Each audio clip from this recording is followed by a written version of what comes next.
మద్దతివ్వండి please. ఇది సొంత party నేతలకే ఓ అభ్యర్థి వేడుకోలు.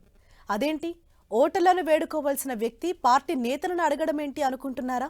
మీరు వింటున్నది నిజమే. కమలం పార్టీ అభ్యర్థిగా ఆదిలాబాద్ టికెట్ దక్కించుకున్న గెడం నగేష్ పరిస్థితి ఇది. దేవుడు వరమిచ్చినా పూజారి కరుణించలేదన్న చందంగా మారిన ఆయన పరిస్థితి ఏంటో మీరు చూడండి.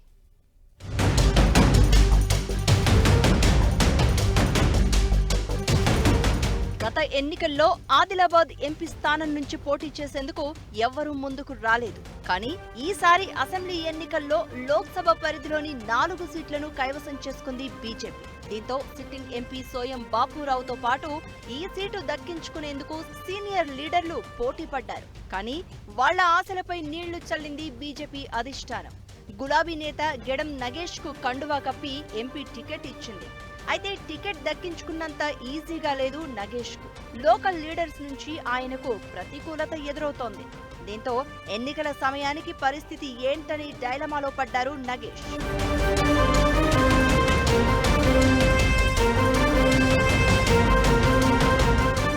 భైన్సా మున్సిపాలిటీ ఎన్నికల్లో ఎంఐఎం గెలవడానికి పరోక్షంగా కారణమైన వ్యక్తికి ఎంపీ సీట్ ఇచ్చారని మెజారిటీ నేతలు ఆగ్రహం వ్యక్తం చేస్తున్నారు. ఆ సమయంలో జరిగిన మత కల్లోలాలకు కూడా అతనే కారణం అనేది వారి ఆరోపణ. అంతేకాదు, ప్రస్తుతం పార్టీకి ఉన్న సానుకూల అవకాశాలను క్యాష్ చేసుకునేందుకే నగేష్ పైరవీ చేసి టికెట్ దక్కించుకున్నారని కూడా వారంటున్నారు.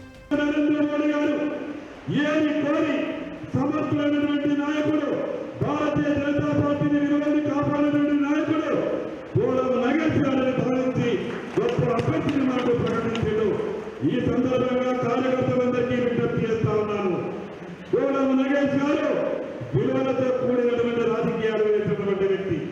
భారతీయ జనతా పార్టీ కార్యకర్తలకు ఎక్కడ ఎటువంటి ఏ అవసరం వచ్చినా అది అర్ధరాత్రి 12 అయినా అన్ని విధాలుగా అందుబాటులో ఉంటాడు.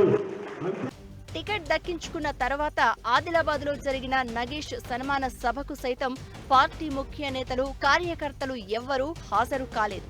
అంతేకాదు, ప్రచార కార్యక్రమాలకు ఎవ్వరూ కలిసిరాని పరిస్థితి ఉండడంతో బహిరంగ వేదికల మీదనే దయచేసి మద్దతివ్వండి అంటూ నగేష్ అడగడం పొలిటికల్ సర్కిల్స్ లో ఆసక్తికరంగా మారింది. పార్టీలో ఇవిడి మనందరం కూడా కలిసికట్టుగా ఎక్కడ ఏ విధంగా కూడా అరమరికలు లేకుండా